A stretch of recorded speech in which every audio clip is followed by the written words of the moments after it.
Hi everyone, welcome to P for Physics, another session. It's me, Joe. From this session onwards, you're going to witness two important transformations. One, obviously, as you are seeing on the screen, is the way the visual presentation is presented. Secondly, many of the friends have been asking about the language used. Since these sessions, this entire initiative is mainly focusing on Tamil Nadu students, many of the students and some of you in comments as well have asked for going in bilingual. So from this video onwards, we shall go bilingually. தமிழ்லையும் இனிமே classes செஷன்ஸில் நம்ம பேசலாம். கான்செப்டை கற்றுக்கிறது தான் ரொம்ப முக்கியம். So இந்த P for Physics entirely is for you students, உங்களுக்காக தான் இருக்குது. ஸோ நீங்கள் பைலிங்குவலாக இருந்தால் நல்லா இருக்கும்னு ஃபீல் பண்ணுறது என்னால் புரிஞ்சிக்க முடியுது. Some of you, my students have told me in person and one or two have texted me, கமெண்ட்ஸில் ஷேர் பண்ணியிருந்தீங்க. So just I want to respond to your request. So இந்த செஷன்லேருந்து நம்ம இங்கிலீஷ்லேயும் சரி தமிழ்லேயும் சரி மாறி மாறி கான்செப்ட்ஸை பார்க்கலாம். So predominantly it will be in English. ஏன் அப்படின்னா ஒரே ரீசன் நீங்கள் படிக்கிறதே கேட்குறதே இங்கிலீஷில் அதிகமாக இருந்தது அப்படின்னா when you appear for exams and when you try to write the answers, it will be easy for you. உங்களுக்கு இது ஈஸியாக இருக்கும். அதுக்காக தான் இப்போது எல்லாத்தையும் தமிழில் டெக்னிக்கல் டேர்ம்ஸை தவிர எல்லாத்தையும் தமிழில் சொல்லிட்டா உங்களுக்கு புரிஞ்சுக்கிறதுக்கு ஈஸியாக இருக்கும். பட் நீங்கள் அதை மறுபடி எக்ஸாம்ஸில் போய் எழுதுறது கொஞ்சம் கஷ்டமாக இருக்கும். Right. Let us go into the thing. As we have said, this is going to be the session dedicated to concept of field. Field அப்படின்னா என்ன, அந்த கான்செப்ட்னா என்ன, அதுதான் இந்த பர்டிகுலர் செஷனுடைய மெயின் ஃபோக்கஸ். அதுதான் நம்ம இந்த ஒரு கொஸ்டினோட ஸ்டார்ட் பண்ணுவோம் இந்த செஷனை. How interactions between charges occur. இந்த கொஸ்டினுக்கான மீனிங் எல்லாருக்குமே ஈஸியாக புரிஞ்சிருக்கும். சார்ஜஸ்ன்னு எடுத்துக்கிட்டோன்னா அதுக்கு இடையில் இன்ட்ராக்ஷன்ஸ் எப்படி நடக்குது, சார்ஜஸ்க்கு இடையில் எப்படி அப்படின்றது தான் இந்த கொஸ்டினாக ஃப்ரேம் பண்ணியிருக்கோம். ஒருவேளை இந்த கொஸ்டினை வேறு மாதிரி ரீஃப்ரேஸ் பண்ணியிருந்தோம் அப்படின்னா perhaps let us say like this, how interactions between charges occur அப்படின்றதுக்கு பதிலாக what type of interactions that might possibly occur between charges இப்படி கேட்டிருந்தோம் அப்படின்னா நமக்கு ஆன்சர் ஏற்கனவே தெரியும். ஏன்னாப்பா என்ன டைப் ஆஃப் இன்ட்ராக்ஷன் நடக்க போகுது, அது லைக் சார்ஜஸாக இருந்தால் அதில் என்ன மாதிரியான ஃபோர்ஸ் வரும்னு நமக்கு தெரியும். என்ன ஃபோர்ஸ் வரும், ரிப்பல்சிவ் ஃபோர்ஸ் வரும். ஒருவேளை அன்லைக் சார்ஜஸாக இருந்தால் அங்கே அட்ராக்ஷன் ஈஸியாக நடக்கும். ஸோ அந்த இன்ட்ராக்ஷன் எப்படிப்பட்டது அப்படிங்கிறது என்ன மாதிரியான சார்ஜஸ் அந்த இடத்துல மீட் பண்ண போகுது அப்படின்றத பொறுத்து தான் இருக்குது.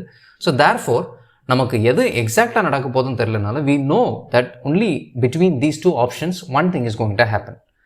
அல்லது ஒருவேளை இந்த மாதிரி சொல்லாமல் இன்னொரு விதமாக how much amount of force will involve when charges interact with each other இப்படி கேட்டோன்னா இதுக்கும் நமக்கு ஆன்சர் தெரியும். ஆமாம், நம்ம தான் கொஞ்சம் செஷன்ஸ்க்கு முன்னாடியே கூலும்ஸ் லா படிச்சிட்டோமே. கூலும்ஸ் லா வச்சே ரொம்ப ஈஸியாக ரெண்டு சார்ஜஸுக்கு இடையில் இருக்கக்கூடிய எலக்ட்ரோஸ்டாட்டிக் ஃபோர்ஸை நம்மளால் மெஷர் பண்ண முடியும். இப்போ நமக்கு தெரியும். அப்போது 2 பாயிண்ட் சார்ஜஸ்க்கு இடையில் இருக்கக்கூடிய ஃபோர்ஸஸை கூலும்ஸ் லா வச்சு முடிக்கலான்றது தெரியும். அது கூடவே last session which means the previous செஷனில் நம்ம சூப்பர் பொசிஷன் பிரின்சிபல் பார்த்துருக்கோம். அதாவது மல்டிபிள் சார்ஜ் சினாரியோ இருந்துச்சு அப்படின்னா கூலும்ஸ் லா அதோடைய லிமிட்டேஷனில் அதால் பண்ண முடியாது. ஸோ அதுக்கு நமக்கு எது கை கொடுத்துச்சு, சூப்பர் பொசிஷன் பிரின்சிபல் கை கொடுத்துச்சு.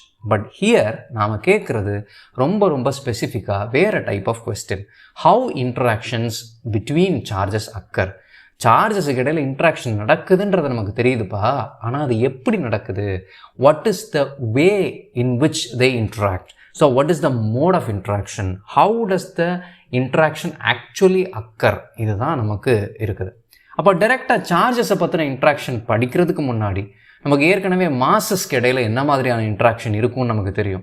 2 மாஸ் இருக்குது அப்படின்னா அதுக்கு இடையில் என்ன ஃபோர்ஸ் இருக்குன்னு கேட்டால் இது ரொம்ப சின்ன குழந்தைங்க கூட சொல்லுவாங்கப்பா, 8th 9thலே தெரியும் கிராவிடேஷனல் ஃபோர்ஸ் ஒர்க் ஆக போகுது அப்படின்னு நம்ம சொல்லுவோம். அப்போ கிராவிடேஷன்னா 2 மாசஸ்க்கு இடையில் இருக்கக்கூடிய இன்ட்ராக்ஷன் அப்படிங்கிறது நமக்கு தெரியும். அதையே நம்ம எக்ஸாம்பிளாக எடுத்துக்குவோம்.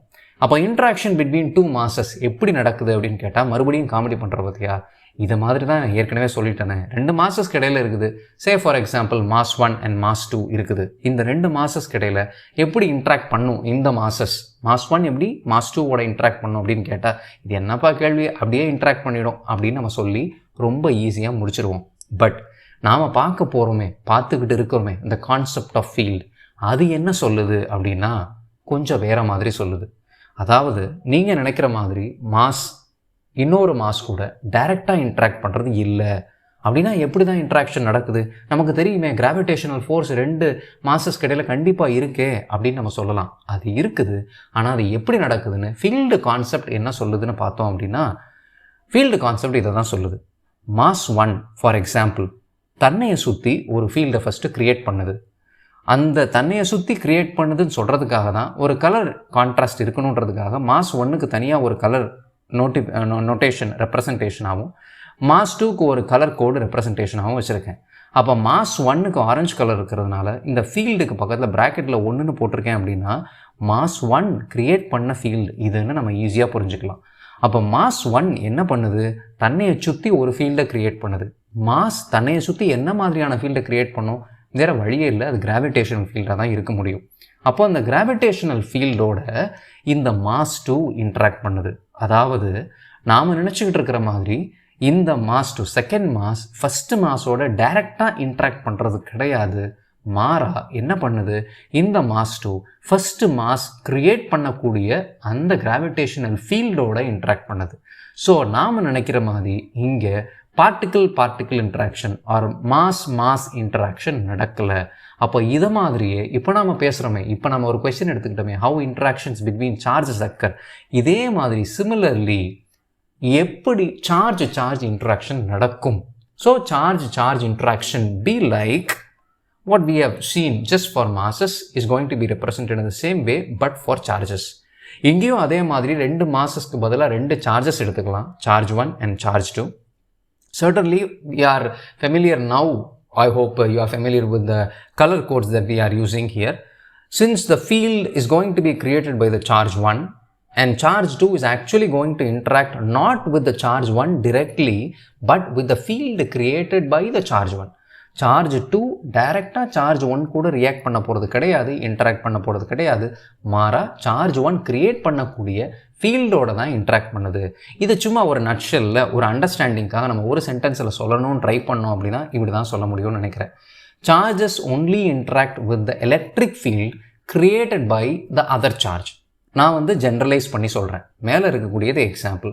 அப்போ சார்ஜ் 1 எப்படி சார்ஜ் 2வோட இன்ட்ராக்ட் பண்ணும் அப்படின்னு யோசிச்சிங்க அப்படின்னா இதுக்குள்ளேயே ஆன்சர் இருக்குது. என்ன, நம்ம கலர் கோடை மட்டும் சேஞ்ச் பண்ண வேண்டியிருக்கும். எப்படி சார்ஜ் 1 தன்னையை சுற்றி ஒரு ஃபீல்டை க்ரியேட் பண்ணுதோ அதே மாதிரி தானே சார்ஜ் 2வும், அதுவும் இன்னொரு சார்ஜ் தானே. அப்போ எலக்ட்ரிக் சார்ஜ் தன்னையை சுற்றி க்ரியேட் பண்ணுற ஃபீல்டு என்னவா இருக்க முடியும்?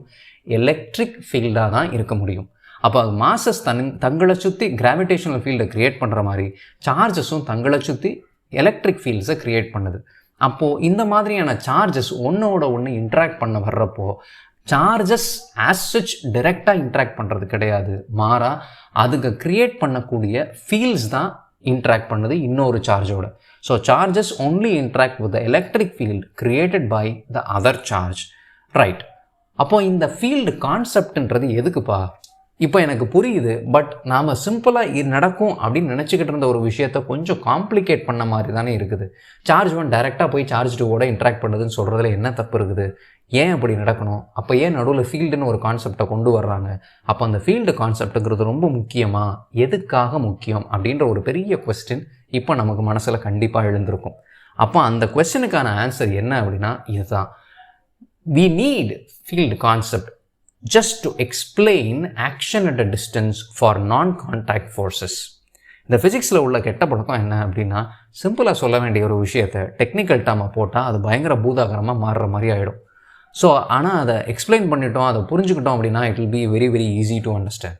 ஸோ இங்கே நமக்கு 2 டெக்னிக்கல் டேர்ம்ஸ் இருக்குது, action at a distance and non contact forces. These two terminologies might sound familiar to some of you. சில பேருக்கு இப்போ நான் வாசித்த இந்த 2 டேர்ம்ஸும் கொஞ்சம் ஃபெமிலியராக இருக்கிற மாதிரி இருக்கும். ஏன் அப்படின்னா இந்த 2 டேர்ம்ஸையுமே நம்ம 11th கிரேடில் வேறு சுச்சுவேஷன்ஸில் வேறு பொசிஷன்ஸில் நம்ம படிச்சிருக்கோம், வேறு பிளேசஸில். ஸோ ஃபஸ்ட்டு நம்ம நான் கான்டாக்ட் ஃபோர்ஸஸ் அப்படிங்கிறத வந்து நம்ம நிறைய விதமாக கேட்டகரைஸ் பண்ணலாம். You can categorise forces based on different properties and parameters. One of the ways in which forces can be classified as non contact forces and contact forces. ஃபோர்ஸஸை ஒரு குறிப்பிட்ட ஒரு கான்டெக்ஸ்டில் நம்ம ரெண்டு விதமாக கிளாஸிஃபை பண்ண முடியும். ஒன்று நான்-கான்டாக்ட் ஃபோர்ஸ், இன்னொன்று கான்டாக்ட் ஃபோர்ஸ்.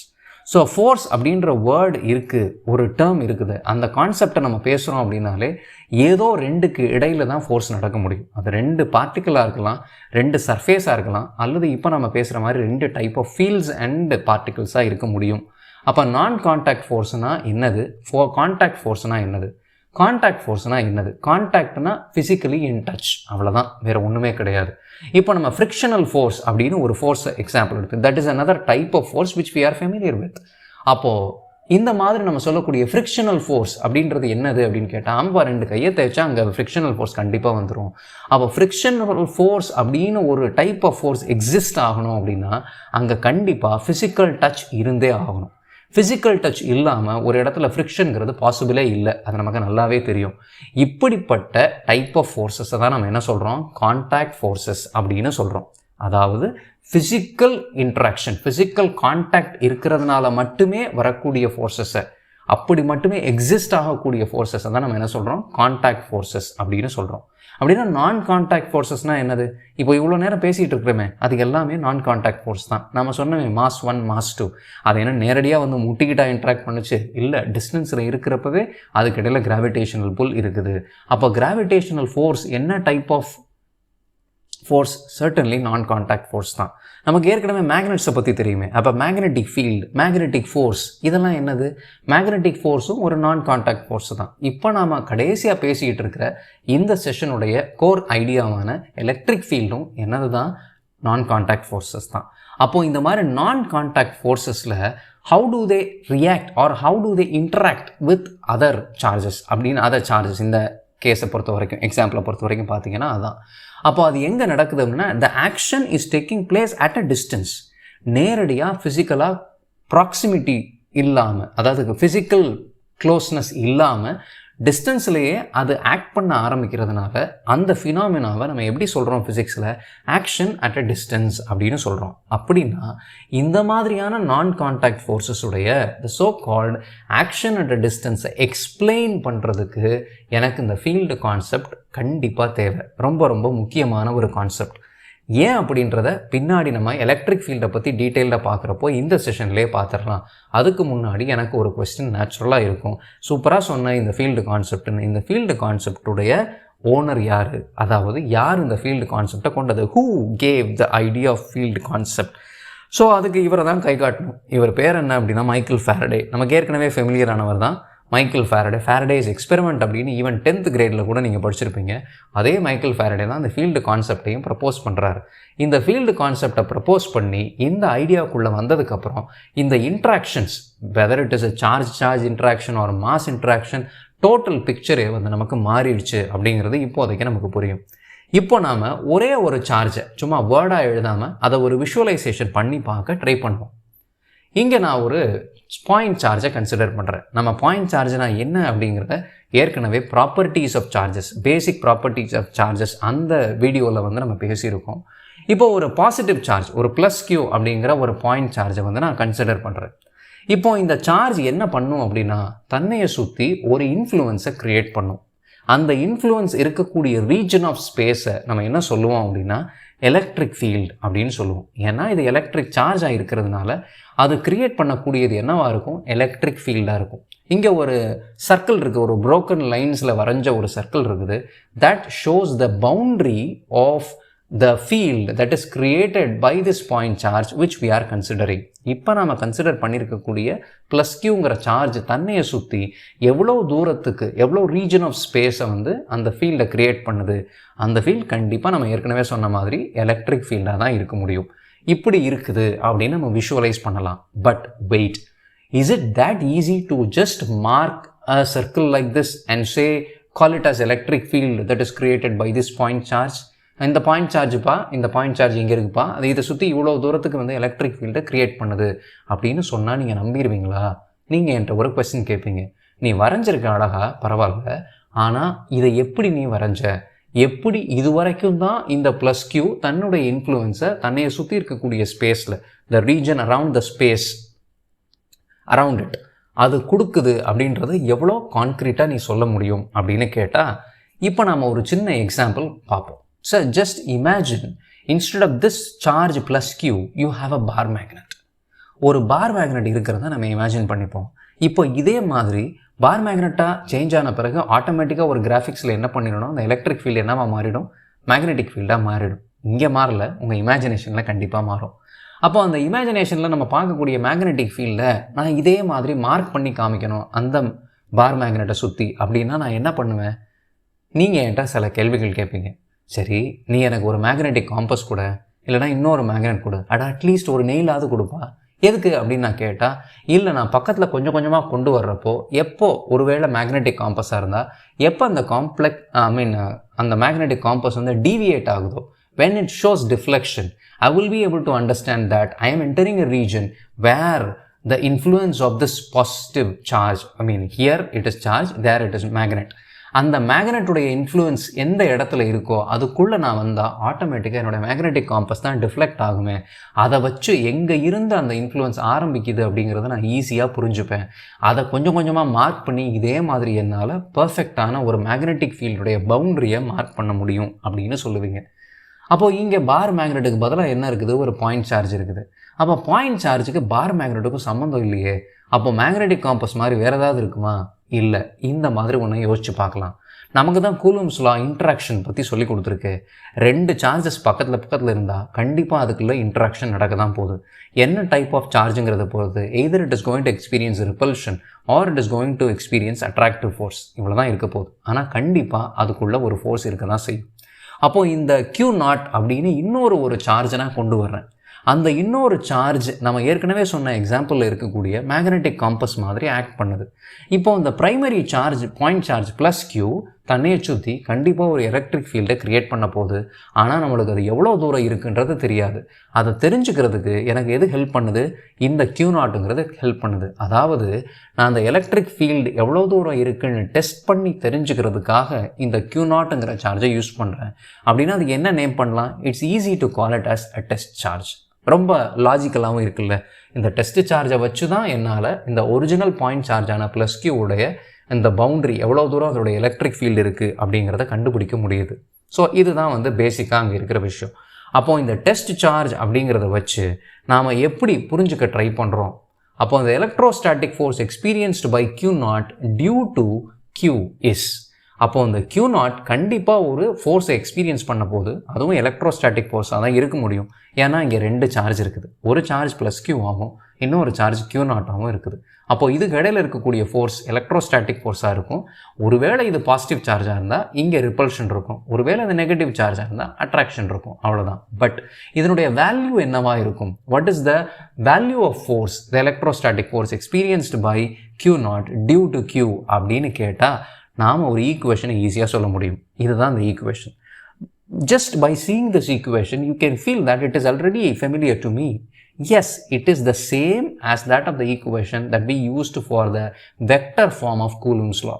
Coulomb's law உடைய வெக்டர் ஃபார்மில் என்ன ஈக்குவேஷன் சொன்னமோ அதே தான் இங்கே எழுதியிருக்கோம். இன்ஃபேக்ட் நான் வேறு ஒன்றுமே பண்ணலை. இந்த 2 சார்ஜஸுக்கு இடையில் கூலும்ஸ் லாவை அப்ளை பண்ணியிருக்கேன். Q1ன்றதுக்கு பதிலாக இங்கே ஒரு ப்ளஸ் கியூ இருக்குது, Q2 இருந்த இடத்துல ஒரு Q0 இருக்குது. இப்போ அது 2ஐயும் அப்ளை பண்ணனா ஜஸ்ட் கூலும்ஸ் லாவுடைய மேத்தமெட்டிக்கல் ஃபார்மில் நான் சப்ஸ்டியூட் பண்ணியிருக்கேன், வேறு ஒன்றுமே செய்யலை. F vector is equal to 1/4πε0. This happens to be the proportionality constant in Coulomb's force, which we are familiar with. Hope you understand and remember. இப்போ Q1 into Q2 by R². அப்போ Q1க்கு பதிலாக Qவை போட்டோம், plus Q, அதனால் நான் ப்ளஸ்ஸை போடல. Q0ங்கிற test charge இங்கே substitute பண்ணிட்டேன். அப்போ R² automatically since it is a vector, நாம் அதனுடைய கரஸ்பாண்டிங் யூனிட் வெக்டரான R∗ போட்டுட்டோம். அப்போ இதுதான் என்னது electrostatic force experienced by Q0, that is due to the charge Q that we are placing here. அப்போ இந்த இடத்துல இன்னொரு கொஸ்டின் இப்போ நமக்கு வரலாம். என்ன கொஸ்டின் அது? எலக்ட்ரிக் ஃபீல்டு எப்படி பவுண்ட்ரி வரைஞ்சேன் அப்படின்றதுக்கான ஒரு லாஜிக்கல் எக்ஸ்பிளனேஷன் சொல்லியாச்சு.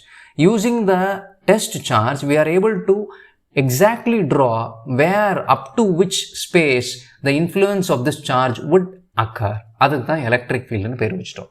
அப்போது இந்த இடத்துல இந்த டயக்ராமேட்டிக் ரெப்ரசன்டேஷனை நம்ம யோசிச்சு பார்க்கலாம். இந்த பவுண்ட்ரிக்கு உள்ளே இருக்கக்கூடிய எல்லா பாயிண்ட்ஸ்லையுமே இந்த ப்ளஸ் கியூன்ற பாயிண்ட் சார்ஜ் தன்னுடைய இன்ஃப்ளூயன்ஸை வந்து காட்டப்போகுது.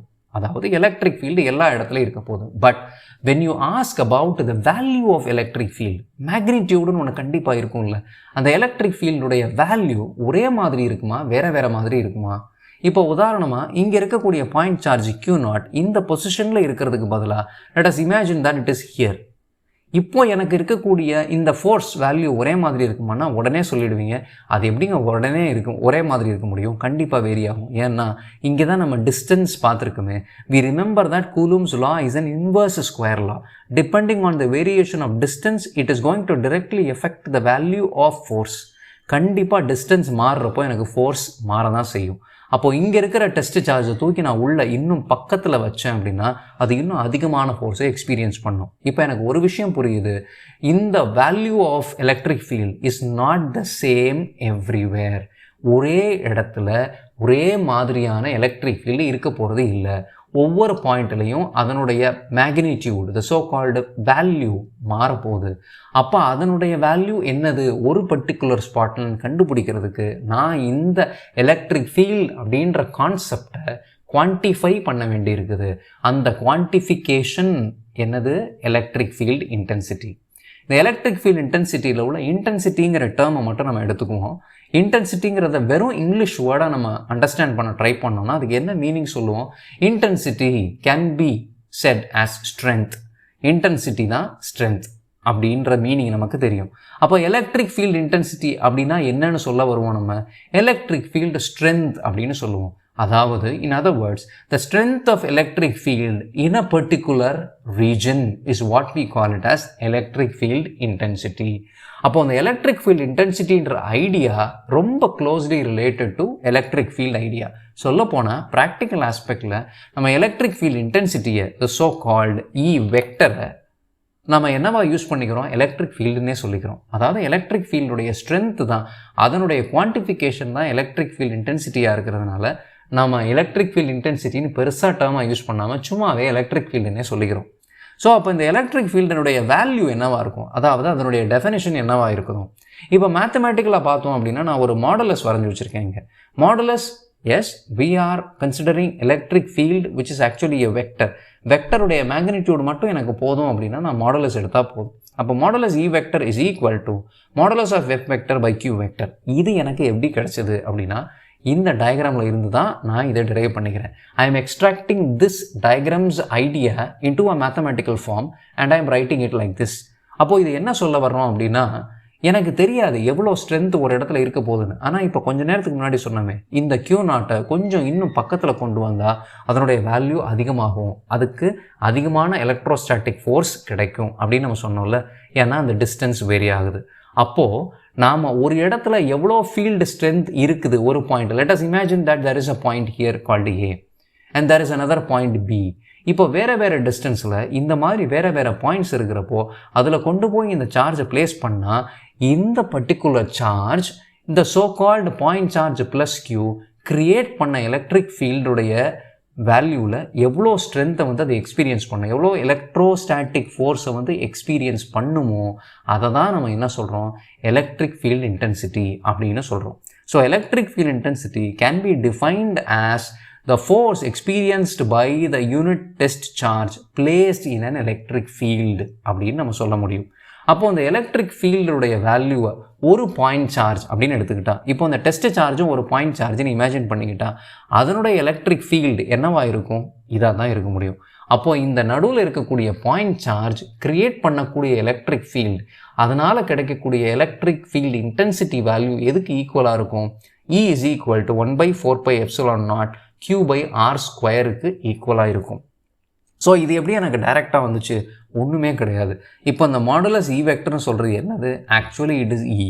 மாடுலஸ் எஃப் வெக்டர்னு சொல்கிறது என்னது? Actually F. அதாவது இந்த வெக்டரில் உள்ள மேக்னிடியூடை மட்டும் நம்ம எடுத்துக்கிறோம். அதாவது சிம்பிளாக சொன்னால் E is equal to F/Q. F தான் எனக்கு மேலேயே இருக்குதே ஒரு value.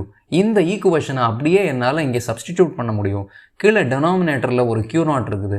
This Q0 and this Q0 gets naturally cancelled and what remains is given here. So that 1 by 4 pi epsilon naught is present here, and the remaining q by r square is represented here. So it is just by one step substitution. So electric field intensity value வந்து இந்த ஈக்குவேஷனால நம்ம define பண்ணிக்கிறோம் அப்படின்னா, அதே நேரத்தில் ஒரு point சார்ஜனால create ஆகக்கூடிய எலக்ட்ரிக் ஃபீல்டுடைய வேல்யூ என்னது, what is the electric field due to a point charge அப்படின்னு சொன்னால் இதுதான் அதனுடைய மேத்தமெட்டிக்கல் ஃபார்மாக இருக்குது. So with this let us close this session. Hope you have enjoyed. உங்களுக்காக பைலிங்குவலாக நான் மாறிட்டேன்.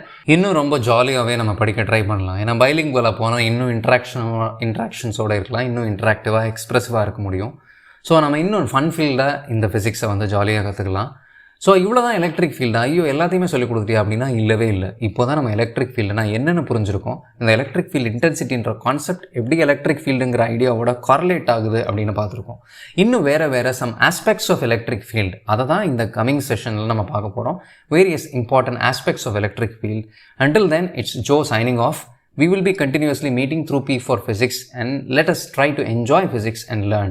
If you like this video, please like, and if you got any comments, please place it in the comment section so we will get to know how you feel. And if ever you haven't subscribed it yet, please subscribe it and tell it about to your friends. In the particular session, in the particular video வந்து பைலிங்குவலாக இருக்கிறதுனால உங்களுக்கு இது மற்ற வீடியோஸை விட இன்னும் க்ளோஸராக இருக்கும் நான் நம்புகிறேன். தொடர்ந்து நம்ம நிறைய மீட் பண்ணலாம். Thank you friends, take care. It's Joe signing off. Bye.